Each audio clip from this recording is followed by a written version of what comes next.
ईंट का जवाब पत्थर से दिया जाएगा। पहले तो हम प्रेम से समझाते हैं, जब प्रेम से नहीं मानोगे तब उसके बाद फिर हथियार हम भी उठाना जानते हैं, क्योंकि हम तो राजभर हैं। फायदा होने जा रहा है। देखिए, सबसे पहले तो हम देश के प्रधानमंत्री माननीय नरेंद्र मोदी जी को धन्यवाद देते हैं कि आपने वो काम किया है जो काम 50 साल दिल्ली और लखनऊ में शासन करने वाली कांग्रेस पार्टी और कांग्रेस के साथ सपा बसपा सहित तमाम दल मिलकर के देश में सरकार चलाए और बाबा साहब डॉक्टर अम्बेडकर जी संविधान में जातिवाद जनगणना का प्राविधान दिया है, लेकिन इन लोगों ने नहीं किया। और उस काम को अगर कोई किया है तो आज कैबिनेट में मुहर लगा करके हमारे देश के प्रधानमंत्री जी ने कैबिनेट से घोषणा मुहर लगा दी कि जातिवाद जनगणना होगी। अब इसको कोई रोक नहीं सकता, ये तो घोषणा हो गई। सर, ये जो राष्ट्रीय जनगणना के साथ ही होगी? ये राष्ट्रीय जनगणना होगी, उसी के साथ जातिवाद जनगणना एक साथ होगी। इसको चुनावी मुद्दा बनाया जा रहा है, लेकिन क्या लगता है जो लोग किसको फायदा होने वाला है? देखिए, फायदा तो उनको है जिनकी गिनती नहीं है। जैसे राशन कार्ड में जिसका नाम न हो तो उसको राशन मिलेगा। तो जिन जातियों को अभी तक पीछे लोगों ने रखा, लंबे समय तक कांग्रेस ने पीछे रखा, जिस बात को आज राहुल जी खुद बोल रहे हैं कि अति पिछड़े और दलित मुसलमानों के साथ अन्याय हुआ, तो भैया अन्याय तो 50 साल तो आपने किया, आपने क्या दिया ये तो बता दो। आज अगर समाजवादी पार्टी ये बात कह रही है घूम घूम करके कि अन्याय हो रहा, तो 4 बार आपकी सरकार थी, 4 बार की सरकार में मुसलमान 18% वोट दिया, आपने उनके लिए क्या किया? अति पिछड़ों के लिए क्या किया? दलितों के लिए क्या किया? कोई तो कुछ बता दो। खड़गे जी का और राहुल जी का बयान आ रहा है कि हमने इसके लिए बहुत प्रयास किया था और सरकार को मानना पड़ा। देखिए, जब उनकी खुद की सरकार थी, जब वो मालिक थे, तब तो नहीं कर पाए। जब उनको मालिकाना देश की जनता ने मालिक बनाया था। आज देश की जनता ने मालिक बनाया है माननीय नरेंद्र मोदी जी को, तो जो कुछ भी वो करेंगे वो माननीय नरेंद्र मोदी जी करेंगे। हाँ, ये जरूर है कि आप लोग चिल्लाइए, अभी 15-20 साल तक इसी तरह चिल्लाइए, आप बताते रहिए कि ये काम नहीं हो रहा है, उसको हम लोग कर देंगे। सर, जाति जनगणना की जो बात आई है, इसमें विभिन्न दल, जैसे आप छोटे दल हैं, आपने भी मांग की थी, तो क्या सोच थी इसके पीछे? देखिए, जब मैंने पार्टी नहीं बनाई थी तो हमारी भी गिनती नहीं थी, सच तो ये था। ऐसी ऐसी जातियां हैं जैसे नाई है, गोंड है, पाल है, प्रजापति है, बिंद है, केवट है, मल्लाह है, आरक है, बंसी है, बंजारा है, बहेलिया है, खंघार है, राजभर है, चौहान है। इन जातियों के साथ साथ जो देश में 3743 जातियां हैं खाली पिछड़ी जाति में,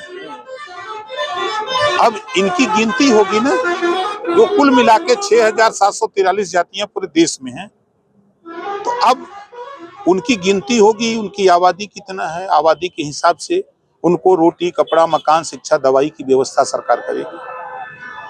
सर, पहलगाम में जो आतंकी हमला हुआ, उस पर पाकिस्तान की तरफ से सीज फायर का उल्लंघन हो रहा है। ऐसे में आज सरकार ने सीसीए की बैठक की है, क्या लगता है युद्ध हो जाएगा?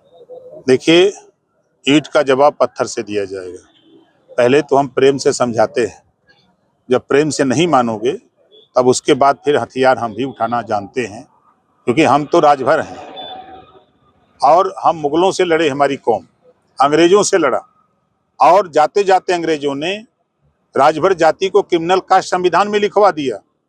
हम जन्मजात लड़ाकू जाति हैं।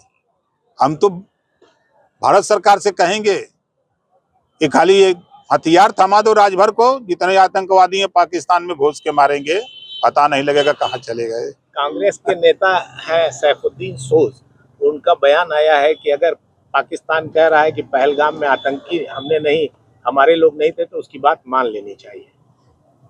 तो उनको भी काम जाके पाकिस्तान में शरण ले लेनी चाहिए। ऐसी घटना जहां जाति पूछ के, धर्म पूछ करके मारा जा रहा हो, और ऐसी घटना को कांग्रेस के नेता इस तरह का बयानबाजी दे रहे हों, तो ये तो दुर्भाग्यपूर्ण है। सर, पोस्टर वार चल रहा है, अम्बेडकर जी की फोटो खंडित करके अखिलेश जी की आधी फोटो लगा दी गई, इस पर क्या कहेंगे?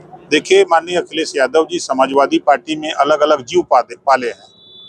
एक पोस्टरमैन है, अभी आज उनको बयान हमने देखा कि लाल सेना की संज्ञा बता रहे थे कि ये लाल सेना वाले को हमने रोका है, नहीं तो फिर उसके बाद आगे नहीं बताया कि क्या होता।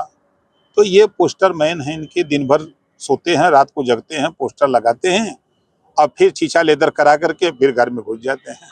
तो क्या लगता है कि अंबेडकर जी के नाम पर ये लोग दलित वोट के चक्कर में 2027? ये देखिए, इनको दीवा स्वप्न लग रहा है।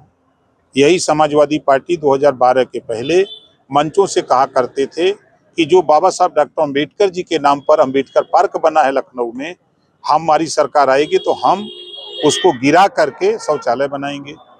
प्रमोशन में आरक्षण किसने खत्म किया? समाजवादी पार्टी ने। लाखों लोग नौकरी छोड़ दिए, कितने लोग आत्महत्या कर लिए, कितने लोगों का डिमोशन हो गया, यही समाजवादी पार्टी। और बाबा साहब डॉक्टर अंबेडकर सहित तमाम पिछड़े दलित महापुरुषों के नाम पर गरीबों के उत्थान के लिए योजनाएं बनी थी, उसको खत्म किसने किया? समाजवादी पार्टी ने। और समाजवादी पार्टी पिछड़ों का, दलितों का, अल्पसंख्यकों का हक लूटने वाली पार्टी है। क्या लगता है दलित वोटर इससे प्रभावित? सवाल नहीं है, उनको भरम है। इस पोस्टर से किसको देखिए, नुकसान होगा? हम एक उदाहरण बता दें आपको। कटेहरी का चुनाव, वहां सांसद इनका जीता और सांसद जीतने के बाद बाई इलेक्शन हुआ कटेहरी, और उस बाई इलेक्शन में मिला क्या? आप अगर बहुजन समाज पार्टी और आजाद समाज पार्टी का वोट जोड़ दीजिए तो एक जगह है, एक जगह है। कहां भ्रम में है? जो जितना काम बहुजन समाज पार्टी ने सत्ता में रह करके अपने समाज के लिए किया, उसका 1000वां हिस्सा भी समाजवादी पार्टी उनके लिए नहीं कर पाई। तो वहां वो जब तक मायावती जी रहेंगी तब तक दीवा स्वप्न लोग देखते रहे।